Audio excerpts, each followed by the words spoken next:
Number 1 दोस्तों, कुत्ता बिल्ली से ज्यादा स्ट्रॉन्ग होता है, इसलिए जब भी कुत्ते बिल्ली की फाइट होती है तो जीत हमेशा कुत्ते की ही होती है। लेकिन वह कहते हैं ना, वक्त कभी एक जैसा नहीं रहता। कुछ इसी प्रकार इस बेचारे डॉग का भी बुरा वक्त आ गया और इस बिल्ली ने धर दबोचा और इसे टपली पर टपली दिए जा रही है और कुत्ता भी डरा सहमा बिल्ली से कुट रहा है। डॉग बेचारा सोच रहा होगा कि अरे बिल्ली कुछ तो इज्जत कर ले मेरी, मारे चली जा रही है। नंबर 2 बूढ़ी औरत कंबल ओढ़े हुए यह जवान लड़की। इस पेंटिंग में आपको क्या दिख रहा है? देखो, बूढ़ी औरत का नाक यहाँ है, यहाँ पर आँख है, यहाँ पर उसका होठ है, यहाँ उसका जो है और यह बैठी हुई है कंबल ओढ़ के। राइट, अब इस इमेज को ध्यान से देखो और दिमाग लगाओ। 10 सेकंड तक आपको एक जवान लड़की दिखेगी। चलो मैं दिखाता हूँ। लड़की का कान यहाँ है और उसका चेहरा उस तरफ मुड़ा हुआ है। बूढ़ी औरत का आंख लड़की का कान है और लड़की का नाक यहाँ है छोटा सा, और इसका यहाँ गला है और यहाँ बाल है और यह उस तरफ मुड़कर सोई हुई है। एक ही इमेज में बूढ़ी औरत और एक सोती हुई जवान लड़की। गजब है ना? अगर नहीं समझ आया तो इसे पीछे करके आप इसे ध्यान से देख सकते हो। दोनों दिख जाएगा, बूढ़ी औरत और जवान लड़की। नंबर 3 अब जो मैं बियर के बारे में आपको बताने वाला हूँ, उस बियर से केयरलेस लोगों को सीख लेनी चाहिए जो ट्रैफिक रूल्स को फॉलो नहीं करते। जरा आप भी इस मम्मी बियर को देखिए जो अपने बच्चों को रोड पार कराने के लिए ट्रैफिक चेक कर रही है। This image also show way mother is a best gift from God. Number 4 मान लो कि स्पेशल टीम के 10 लोग काम कर रहे हैं और वो 10 लोग फैले हुए हैं नॉर्मल इंसान के कपड़ों को पहनकर। तब उन लोगों ने अपने शू लेस को लेकर इशारे से बात करते हैं। जैसे कि इस इमेज में देखोगे तो समझोगे। तो शू लेस को देखो, बांधने का टेक्निक होता है। अगर वो ऐसे बांधे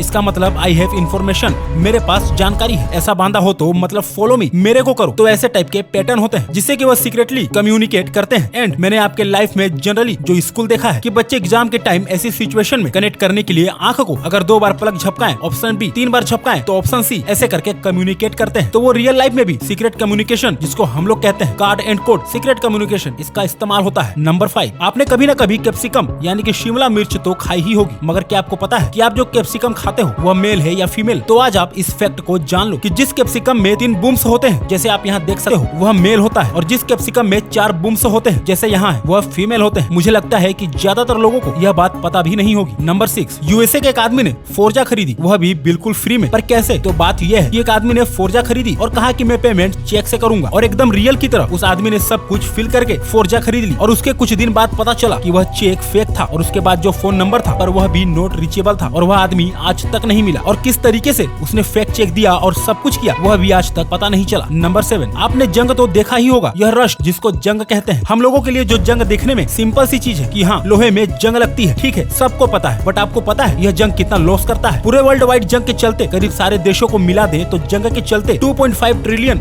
लाखों करोड़ रुपए का खर्च होता है। मतलब हमारी धरती है, इसमें रस्टिंग का सिस्टम नहीं होता, मतलब रस्ट लगेगा। ऑफ कोर्स हवा में ऑक्सीजन है, नॉर्मल ऐसा सिस्टम बना है नेचर का, लेकिन अगर नहीं होता तो मतलब इसका पैसा बच जाता। बट इस बात का कोई सेंस ही नहीं है। जंग तो होगा ही, लेकिन इससे लॉस जो होता है लाखों करोड़ों का होता है। एक साल में इसका मतलब दिन के हिसाब से करोड़ों रुपए जाते हैं। मतलब रस्टिंग का भी एक एनुअल कॉस्ट होता है। नंबर 8 दुनिया में अजीब कारनामे करने वालों की कमी नहीं है, और इन्हीं अजीब लोगों में से एक है बियर ग्रिल्स। अपने घर से ज्यादा जंगल से प्यार है, पर इतना ही जानकर इनको अजीब कहना गलत फहमी होगी, क्योंकि इन्होंने एक बार अपने वाइफ के बिना ओपन एयर डिनर किया था, पर अपने घर पर नहीं बल्कि जमीन से 7600 मीटर ऊपर हॉट एयर बैलून में, जो कि ऑफिशियली सबसे ज्यादा हाइट पर डिनर करने का एक वर्ल्ड रिकॉर्ड भी है। आपको क्या लगता है इनके इस कारनामे के बाद इनकी वाइफ का क्या रिएक्शन होगा? नंबर 9 प्लेन्स के बारे में आपके मन में एक सवाल नहीं आया कि आसमान में इतने प्लेन उड़ते हैं, इतने हजारों? जैसे कि अगर हम अभी रियल टाइम ऑनलाइन करें तो आप मैप पर देख सकते हैं कि इंडिया में अभी कितने सारे फ्लाइट उड़ रहे हैं। जूम आउट करेंगे तो और भी दिखेगा। मतलब इतना एयर ट्रैफिक है। तो प्लेन से टकराते नहीं है, वो तो एटीट्यूड का ऑड इवन फॉलो करते हैं, इसलिए नहीं टकराता है। नंबर 10 हैंड वॉशिंग कितने इफेक्टिव तरीके से डिजीज को स्फल्ड करने से रोकता है, यह तो हम सभी जानते हैं। लेकिन आप बिलीव नहीं करोगे कि जिस डॉक्टर ने यह हैंड वॉशिंग आइडिया दिया था उसको इसने रिवोल्यूशनरी आइडिया के लिए मेडल की बजाय मेंटल इंस्टीट्यूशन में पेशेंट की पोस्ट मिली थी।